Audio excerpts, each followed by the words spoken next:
በስመ አብ ወወልድ ወመንፈስ ቅዱስ አሐዱ አምላክ አሜን። አሐተ ሰአልክዎ ለእግዚአብሔር ወኪያሐስስ ከመ ይድር ቤቶ ለእግዚአብሔር በኩሉ መዋዕለ ሕይወትየ ወከመ ያርየኒ ዘያሰምሮ ለእግዚአብሔር። እግዚአብሔርን አንድ ነገር ለመንሁት ዘወትር በእግዚአብሔር ቤት ያኖረኝ ዘንድ እና እግዚአብሔርን የሚያገለግለውን ደግ ሰው ያሳየኝ ዘንድ እግዚአብሔርን ለመንሁት። እኔ በዚች ነው የምናገረው፣ ብዙም አላበዛም። ልብ ያመስግን። ያለን ሃይማኖታችን ነው የሚያመሰግነውና የተከበረ መምህር ክንፈ ሩፋኤል እኔ በእውነት እግዚአብሔር የሰጠው ጸጋ ጥሩ ነው። ምናመሰግነው እግዚአብሔርን ነው። በሁሉ አድሮ መንክር እግዚአብሔር በላይ ለቅዱሳን በወዳጆቹ ላይ አድሮ የሚሰራው ስራ እጹብ ድንቅ ነው ባለው መሰረት ይሄ ነው እንግዲህ እግዚአብሔርን የሚያገለግለውን ሰው ያሳየኝ ዘንድ እግዚአብሔርን ለመንሁት እና እግዚአብሔርን የሚያገለግል ሰው በአሁኑ ጊዜ እየጠፋ ነው። ሁሉም የራሱን ነው የሚያስበው። ሁሉም ለራሱ ነው የሚሮጠው። ሁሉም ለራሱ ነው የሚተታረውና እኔ ግን ሳይ መምህር ክንፈ ሩፋኤልን በሁሉ ነገር በረሃብ በጥም በጾም በጸሎት ተጠምዶ እንዲህ ያለ ስራ ሰው ማዳን ትልቁ ዋናው መጨረሻው ምግባረ ሰናይ ነው። ሁሉ የሰው ሕይወት ክቡር ነው። ኢየሱስ ክርስቶስ ከሰማይ የወረደው ሰውን ለማዳን ነው። ሰው ሁሉ ያስቀደመው እሱን ነው እና ይህም ልጃችን ወንድማችን ለእኛ በእውነት ከሁሉ አስቀድሞ የሰውን ሕይወት ምክንያቱም ሰው ሁሉ ብዙ ደግሞ ያስፈልገዋል።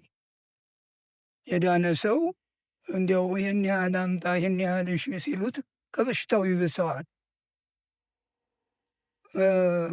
ክንፈ ሩፋኤል ግን ራሱ ከፍሎ ራሱ አስቦ እና ብዙዎቹን በእግዚአብሔር ኃይል በእግዚአብሔር ጥበብ በቸርነቱ የእግዚአብሔርን ምሕረት እየተናገረ ንግሩ ለእግዚአብሔር ምሕረቱን ቸርነቱን የእግዚአብሔርን ተናገሩ እንዳለ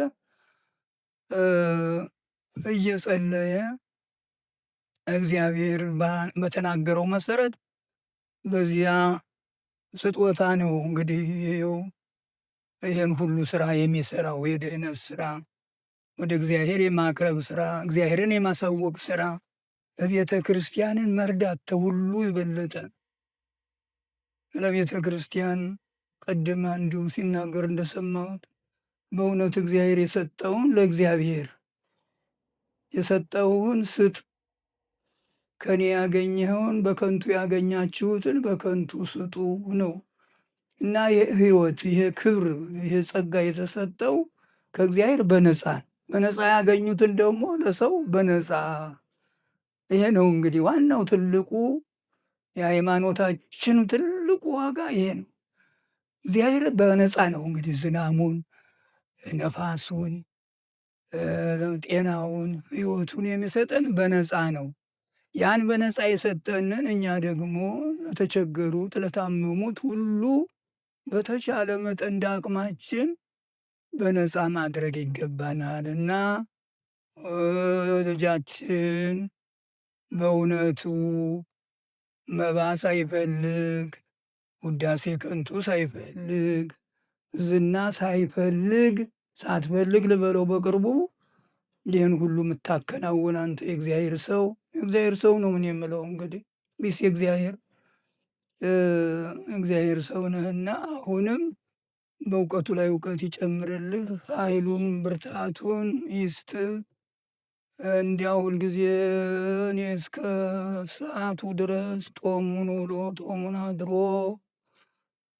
የሚያደርገው ሁሉ ትሩፋት ያ ተጠራቅሞ ለሰው ልጆች ሁሉ በረከት ነው። በእውነቱ ለእኔ ሳይል ለሰዎች፣ ለእኔ ሳይል ለወገኖቹ፣ ለሁሉ አድሎ በሌለበት ሁኔታ ሁሉን እግዚአብሔር ነው የፈጠረው። ያማ ሁሉን እንደ ስራው ይክፈለው። ምን ሁሉም በየሃይማኖቱ ያለውን እግዚአብሔር አክብሮ የፈጠረውን እሱ ያከበረውን ሁሉ ለአራዊትም ቢሆን ለእንስሳትም ቢሆን ቸርነት ማድረግ መልካም ነው እና ጥሩ ነው። ይሄ የያዝከው ስራ ሁሉ እንዲሁ በአጋጣሚ ነው እና እግዚአብሔርን የሚያገለግለውን አሳየኝ ብሏልና እኔ የመጣሁት ዝም ብዬ በድንገት ነው። እግሬን አሞኝ እዚሁ ልታከም መጣሁ። ተመጣሁ ዘንድ ደግሞ ብፁዕ አባታችን አቡነ አብርሃም አሉ ብዬ ነበር እንዲያው እና አብረን እዚህ እንደምንገኝ ነበር። እሳቸው ደግሞ ያው በስራ ብዛት በሌላ ሀገር ነው ያሉት እና በአጋጣሚው ለእኔም ጥሩ ጸጋ ነው፣ ጥሩ ታሪክ ነው፣ ጥሩ ዝና ነው። እኔም እናገራለሁ፣ መሰክራለሁ። እናንተ ደግሞ በአባታችን በሳችሁ በመምህር ጸሎት እና እግዚአብሔር በፈቀደው መድኃኒት 1000 መድኃኒት ሰጥቷል እግዚአብሔር ለሰው። ለማን ነው የሰጠው? ለአዳም ራሱ። ለማን ነበር? ለኖህ። ኖህ ለተባለው 1000 መድኃኒት፣ መንፈሳዊ መድኃኒት የእግዚአብሔር ስም ያደረበት ከማር ከወተት ከተለያዩ እጽዋት ሁሉ 1000 ሰጥቶታል። እና መድኃኒት ጥሩ ነው። ሰዎች በጸሎታቸው፣ በትጋታቸው፣ በየዋህነታቸው፣ በደግነታቸው ያንን እጽ መድኃኒት ቢሰጡ ከእግዚአብሔር የተገኘ ነው። እዚሁ እንደ ዘመኑ ጠንቋይ አይደለም። የስርም ሰው ቅጠል በጥሰው አሟርተው ጋኔን ጠርተው እነዚያ ውጉዛን ናቸው።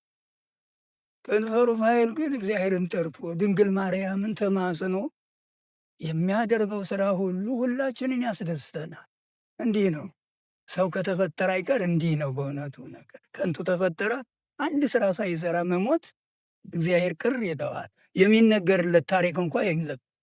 እኔ እሳቀቃለሁ። በአንዳንድ ቦታ ትልቅ ሰው ይሞታል ዝም ብሎ ተሸፍኖ ከልጅነቱ እስከ እውቀቱ ሞቶ እዚያ እጀ ጸሎት ለማድረግ ታሪክ ለመናገር በጣም ይከብደኛል። ምክንያቱም ትንሽ ትሩፋት መኖር አለበት የታወቀ እና ክንፈ ሩፋኤል ውዳሴ ከንቱም አይደለም፣ ትክክል ነው። ተርቦ ተጠምቶ ጸልዮ ተግቶ ነቅቶ ሰግዶ የሚያገኘው ጸጋ ነውና በዚህ ጸጋ የበለጠ ስራ እንድትሰራ እኔ እግዚአብሔርን እለምናለሁ። ሁላችሁ ደስ ይበላችሁ፣ እንኳ ደስ አላችሁ በእውነቱ እና ይሄ ነውን ያለበዛም በቂ ነው። እንግዲህ እግዚአብሔር ይጠብቅልን። ትጋ፣ በርታ። አንተም ራስህንም ጠብቅ። መጀመሪያ ራስህንም ረድተህ ነው እና ደስ ይለናል። እንኳ ለዚህ አበቃህ። እንዴ ይህን ምስክርነት እንኳን አገኘህ፣ እንኳ እግዚአብሔር ይህን ምስክርነት ሰጠህ። እግዚአብሔር ካንተ ጋር ይሁን። አሁንም የቅዱስ ሩፋኤል ክንፍ ነህና በዚህ ክንፍ ደግሞ ጠልቀህ ወደ መንግሥተ ሰማይ እንድትገባ የአምላካችን ቅዱስ ፈቃዱ ይሁን። እግዝእትነ ማርያም በረድኤታ አትለየን።